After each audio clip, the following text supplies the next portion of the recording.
Hey everyone, welcome back to the channel. If you're new here, make sure to hit subscribe so you never miss the new stories we share. Let's begin. His hand found mine in the crowded ballroom, and for one heartbeat, I let myself believe it was real. The crystal chandeliers scattered light across 600 faces, but I only saw his. Daniel Mercer, CEO of Mercer Industries. The man whose photo I had studied in magazines for years, whose voice I had memorized from shareholder meetings I had no business attending. And now his fingers were intertwined with mine. 3 days earlier, I was cleaning the executive floor after midnight. That was my world. Empty offices, abandoned coffee cups, the ghosts of powerful people who never noticed the woman pushing the cleaning cart. I was invisible until I walked into his office and found him sitting in the dark. He looked up at me like I had caught him bleeding. And maybe I had. There was something broken in his expression, something that made my chest ache in ways I could not explain. "I need your help," he said. No greeting, no acknowledgement of who I was or what I did for a living. Just those 4 words, spoken like a confession. I should have walked away. I should have muttered an apology and disappeared back into my invisible life. But his voice cracked on the word help, and I stayed. He explained everything. The Mercer Foundation Gala was in 3 days. His father would be there, his board members, his ex-fiancée who had left him for his younger brother. The entire world would be watching, waiting for him to arrive alone, waiting to whisper about the cold, heartless CEO who could not hold on to anyone. "I need someone to pretend," he said. "Just for one night, someone they do not know, someone who can play the part." "Why me?" I asked. He studied me then, really looked at me for the first time. "Because you were the only person who did not flinch when you saw me in the dark." I took the deal, $2,000 for one evening of pretending. That money would cover my mother's medication for 3 months. It would keep us in our apartment for another season. But if I am being honest, it was not just the money. I had loved him from a distance for 2 years.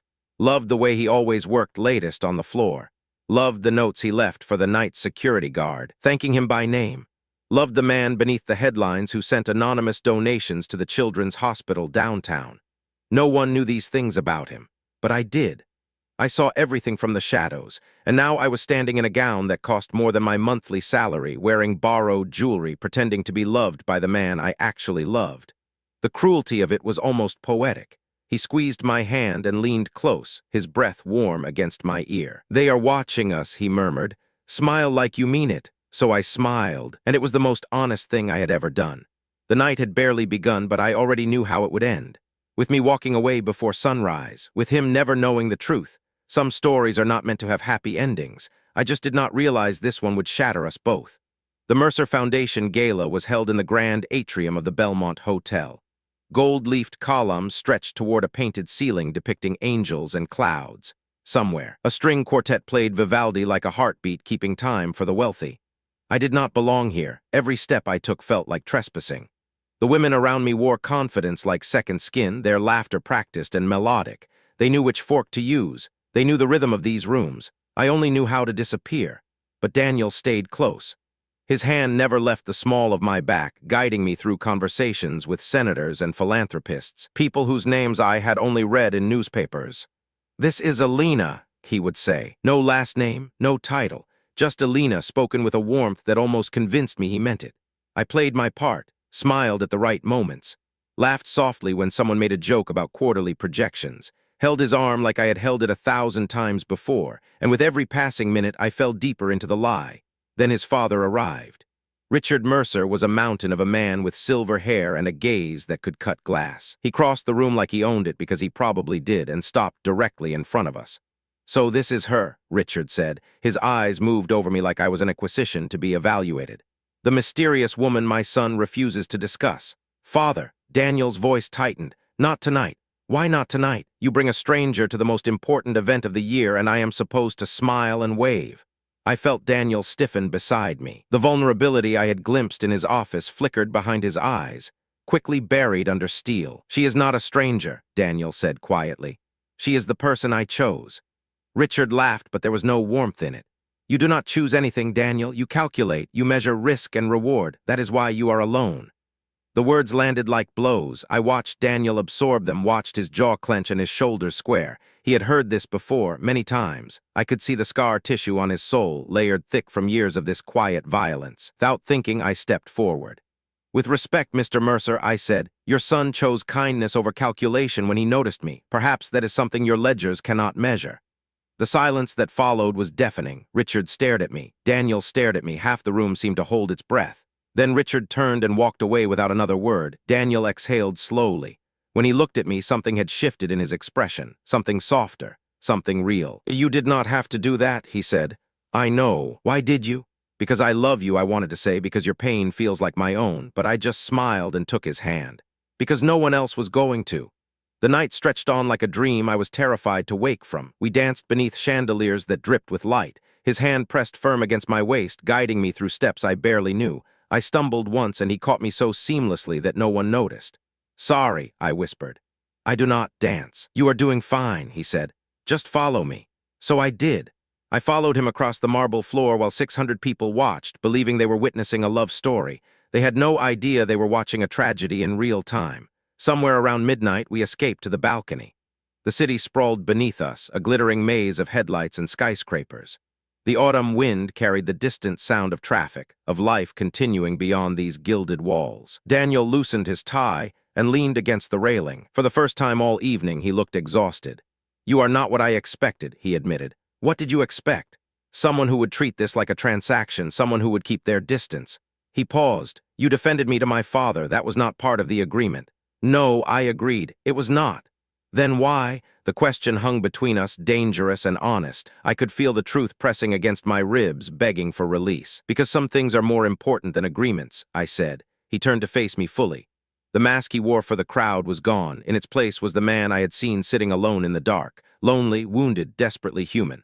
I have spent my entire life performing, he said quietly. Performing for my father, for the board, for the world. Everyone wants something from me. Everyone has an angle. And me? I asked. What is my angle? That is what terrifies me. His voice dropped to nearly a whisper. I cannot figure you out. You have no ambition for my money. You do not crave the spotlight, and yet you are here looking at me like. He stopped himself. Like what? I pressed. Like I am worth seeing.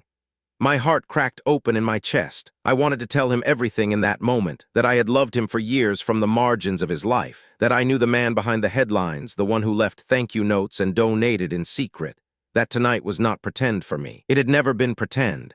But the words stayed lodged in my throat, because if I told him the truth, this would end.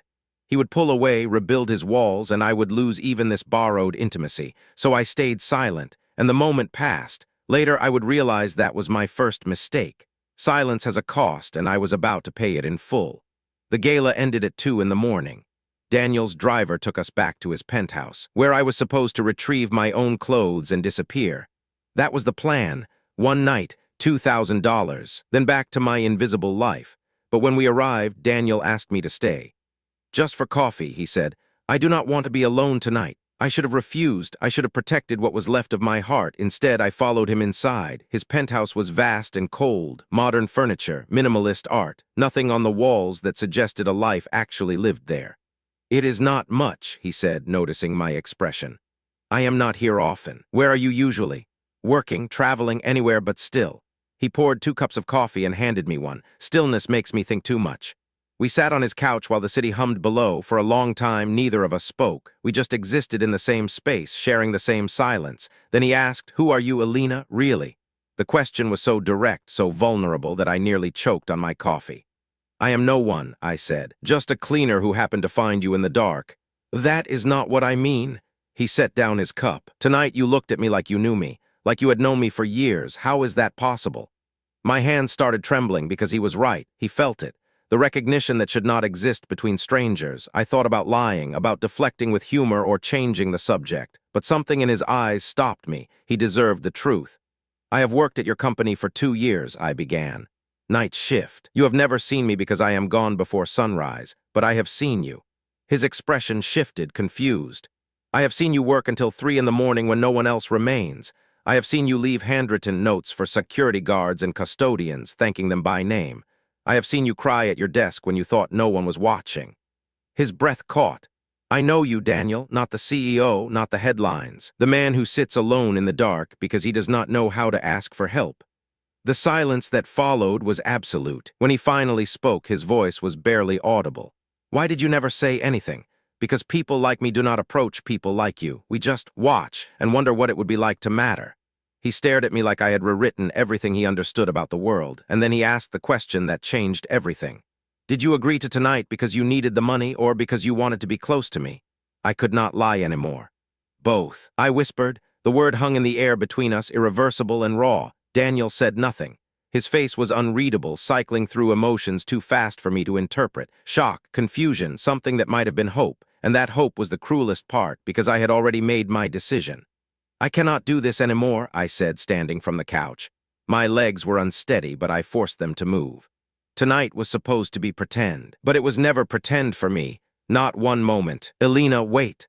I have loved you for 2 years, I continued, my voice breaking. From a distance, from the shadows, I watched you become everyone's hero and no one's person, and tonight, for a few hours, I got to be yours, even if it was fake, even if it meant nothing to you.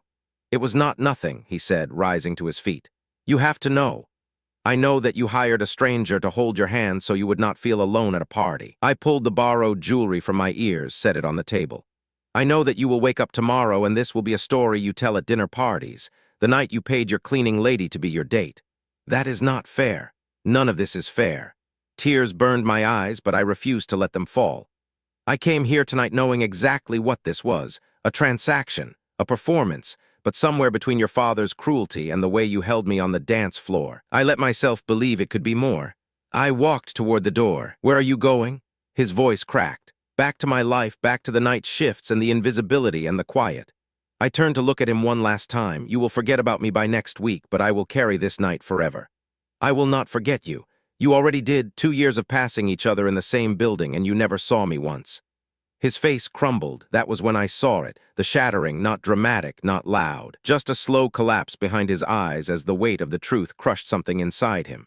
He had been looking for connection his entire life, and it had been right there. Invisible, unnoticed, devoted, and now I was walking out the door. Elena, he breathed, please, but I was already gone. I did not look back as I stepped into the elevator, did not look back as I crossed the lobby, did not look back as the city swallowed me whole. Some love stories end with kisses and promises. Ours ended with a closed door and the sound of his voice calling my name into empty space. I like to think he finally saw me that night. Not the cleaning lady, not the pretend girlfriend, me. I hope it haunts him, because it will certainly haunt me. Thanks for watching. Subscribe and visit the channel for more real-life stories.